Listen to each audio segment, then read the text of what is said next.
Anvar kun bo'yi mashinasida shahar aylanib, tinimsiz kirakashlik qildi. "Tinchlikmi singlim? Nima bo'ldi?" deb so'radi u.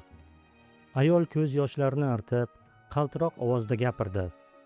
"Aka, o'g'lim og'ir kasal. Shifoxonadan zarur dorilarni buyurishdi. Lekin dorixonaga borsam pulim yetmadi. Erim uzoq musofirlikda.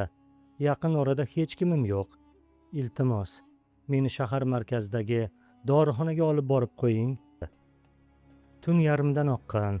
Anvar charchoq va uyqusizlikdan rulda zo'rg'a o'tirardi. Ko'zlari yumilib ketardi. Katta tezlikda ketayotib, bir soniyaga ko'zi qattiq uyquga ketdi. Shu payt kutilmaganda mashinaning o'sha eskirgan orqa baloni dahshatli ovoz bilan yorilib ketdi. Mashina boshqaruvni yo'qotib, yo'ldan chiqib, trassa chetidagi chuqur jarlikka qarab uchib ketdi.